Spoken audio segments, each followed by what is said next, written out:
이 민주당의 뭐 이 선대위고요. 지금 대선을 이끄는 상황에 대한 문제점 뭐 지적들이 많았는데 뭐 그 얘기 좀 해보겠습니다.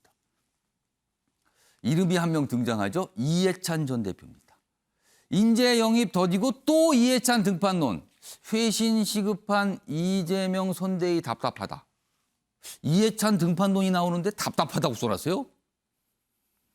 그러면 어떻게 되는 거예요, 이게? 상황이 답답하다.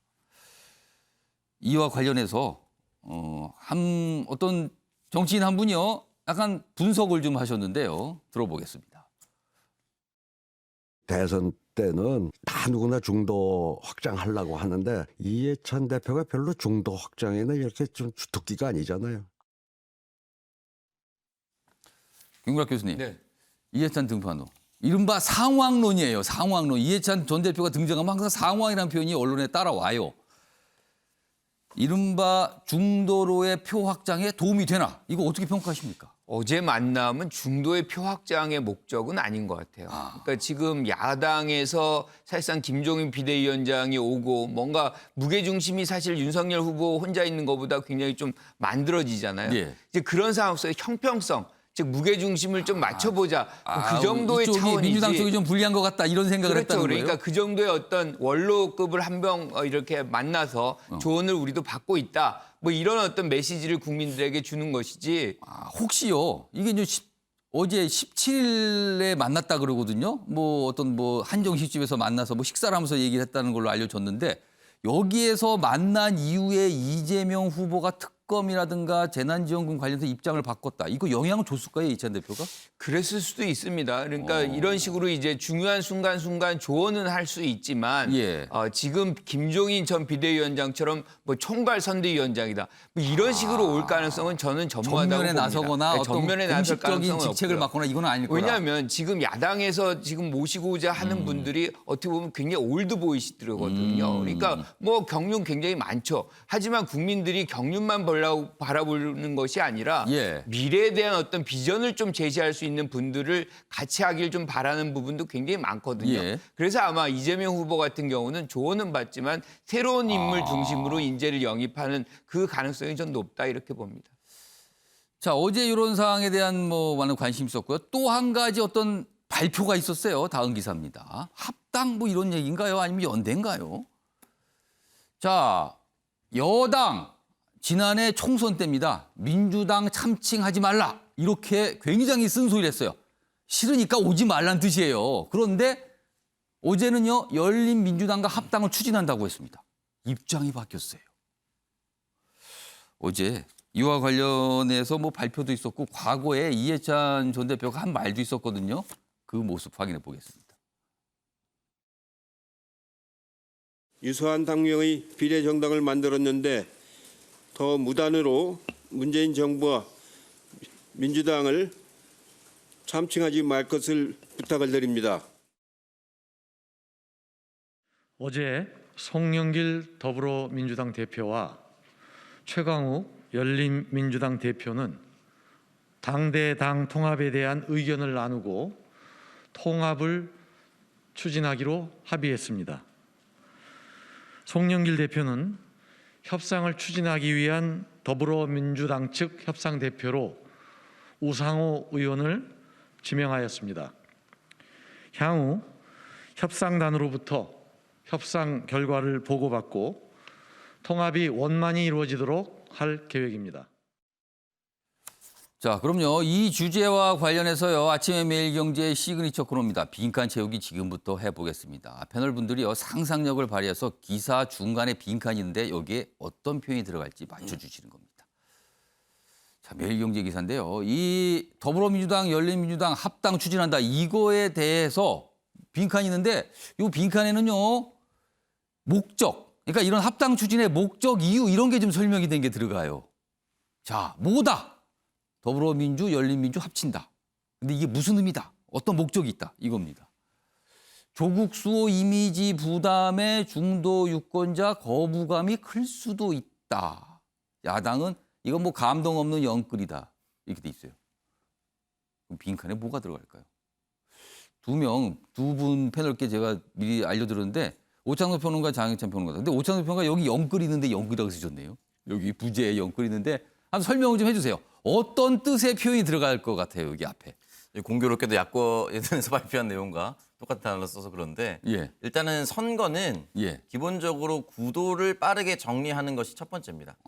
이 부분에 대해서는 추진단장으로 지명된 우상호 의원도 올해 재보궐선거를 앞두고 나서 열린민주당과의 통합을 계속해야 된다라고 얘기했고 그 스스로도 후보 단일화를 해야 된다라고도 계속 얘기를 했습니다. 우상호 의원 같은 경우는 계속해서 이제 함께해야 된다, 같이 가야 된다라는 얘기를 했었기 때문에 예. 구도 정리가 제일 급선무였습니다. 그리고 뭐 중도 유권자가 거부감이 클 수도 있다고 하는데 예. 일단 이 정당을 지지하겠습니까? 저 정당을 지지하겠습니까? 해서 한 정당이 되는 거거든요. 근데 그 한 정당에 나오는 다음 대선 어젠다가 예. 뭐 새로운 게 아닙니다. 그러니까 이제 뭐 조국수나 뭐 이런 게 나온 게 아니거든요. 내년에 그걸 앞두고 싸우는 게 아닙니다. 그렇기 때문에 공약은 공약대로 새로 개발될 것이기 때문에 첫 번째 선거를 가장 간편하게 치를 수 있는 구도 정리 그리고 민주당 지지자들과 그리고 열린민주당 지지자들이 크게 이견이 없어요. 그러니까 물론 이제 거부감을 가지고 나는 열린민주당으로 남고 싶다라고 말씀하시는 분들이 충분히 있을 수도 있겠지만 어쨌든 가장 큰 목표는 어쨌든 정권 재창출입니다.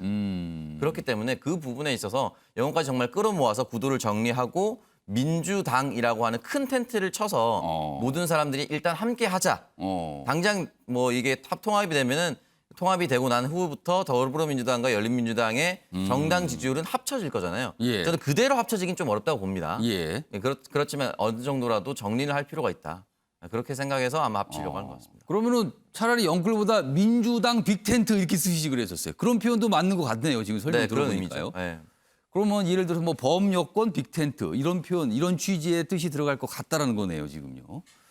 장혜찬 평론가는 어떤 내용이 들어갈 것 같습니까? 그러니까 전 지지층 통합이라고 했는데요. 지지층. 더불어민주당과 열린민주당이 합치는데 외연 확장이 된다고 보는 사람은 아무도 없을 겁니다. 그러니까 다만 전통적인 여당 지지층을 통합하는 의미가 있다고 보여지고 오창석 평론가가 이야기한 것처럼 전선을 단일화하는 효과는 있겠죠. 그런데 우리가 급하다고 해서 뭐 아무거나 주워 먹으면 배탈 나지 않겠습니까? 저는 더불어민주당과 열린민주당의 합당이 제가 봤을 때 야권 입장에서는 국민의힘이 우리공화당과 합당하는 것과 비슷한 것 같아요. 그게 야권 단일화라고 한들 예. 중도 확장과 외연 확장에 있어서 국민의힘에게 도움이 될까요?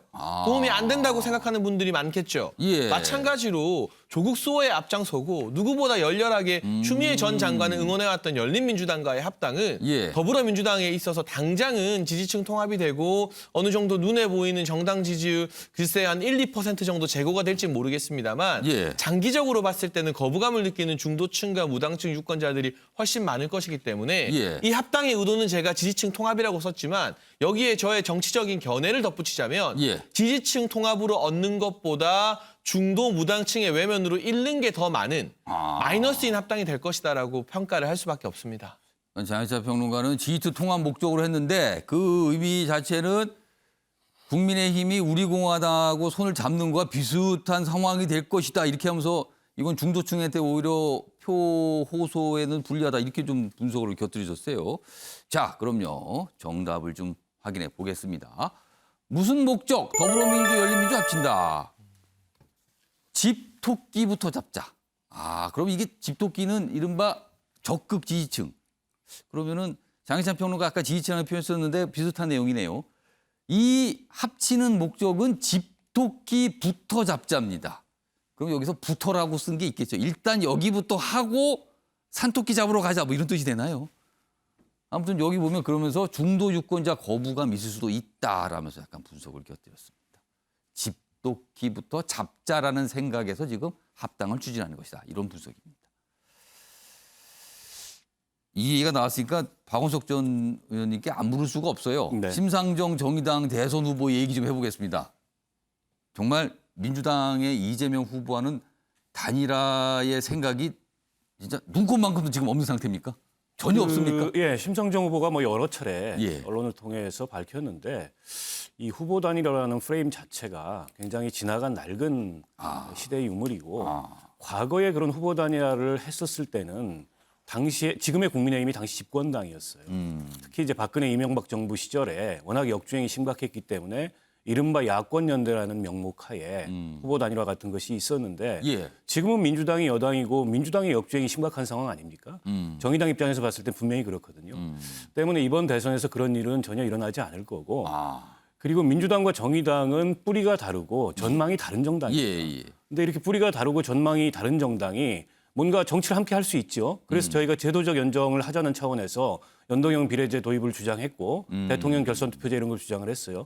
근데 보란 듯이 위성정당 만들어서 그런 정치 개혁을 무산시켰지 않습니까? 최근에 이재명 후보가 사과를 하고 그 방안을 그 국회 정치개혁 그 특위에서 담아라라고 얘기를 했습니다만 지금 뭐 사과라는 건 말로 하는 사과는 진정성이 없고 내년 대선 전에 선거제도를 다시 개혁하십시오. 그러면 민주당이 주도해서.